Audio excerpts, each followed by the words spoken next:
So ayan mga lods, oras ay mag-alas 4. Luluto pa lang tayo nito ng mauulam natin ng tanghalian.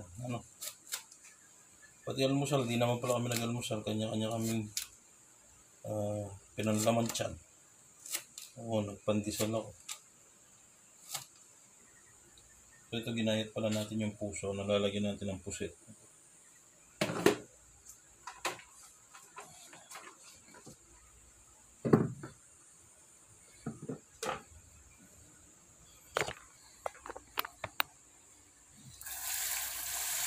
Hindi na kailangan pigaan yan, saba, hindi na kailangan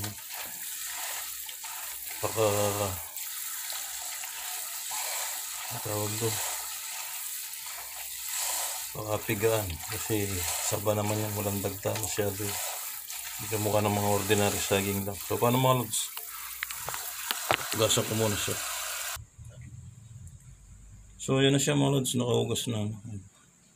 Kunin lang natin yung pusit. Nakaiwa na yung bawang sibuyas.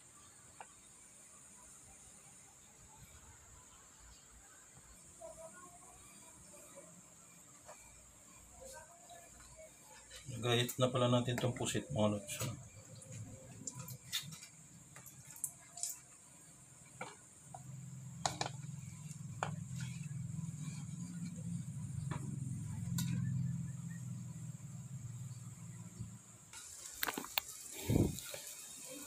So ayan mga lods, meron pala tayong leftover na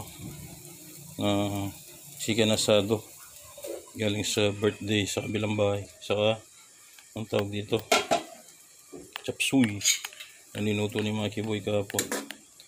Yan dahil nga nakipag birthday tayo, hindi tayo ganong nakakain dito.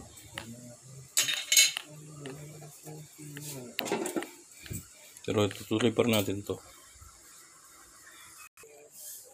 So yan mga lods, gigisa na natin yung puset, yung bawang sibuyas, yung mga condiments yun.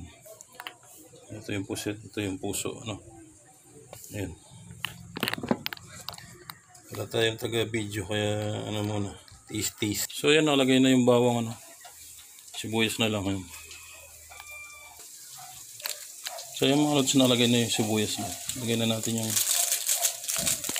pampasarap, magic sarap. Konting betsin.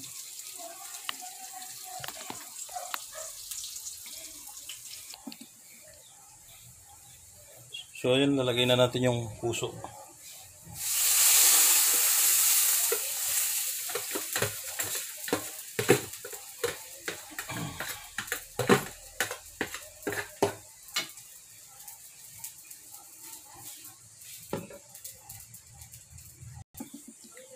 So ayun, lalagyan din natin siya ng soy sauce,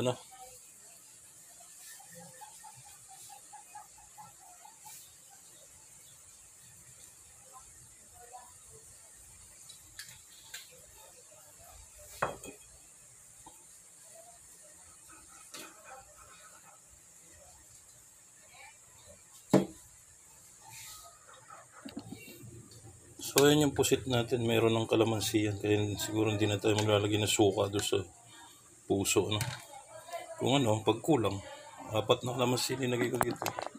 Pag kulang sa asim, lagyan pa natin ng suka. So yun, lalagyan na natin itong pusit, mga lods.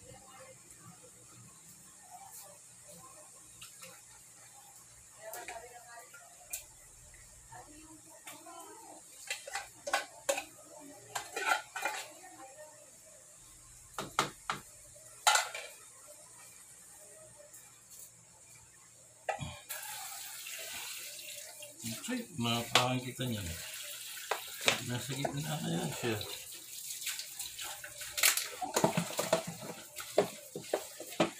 Pag napakan ka ni lolo dyan. So ayan mga lods, luto na. Pinatay na natin yung apoy. Ang adobong pusit sa puso ng saging saba.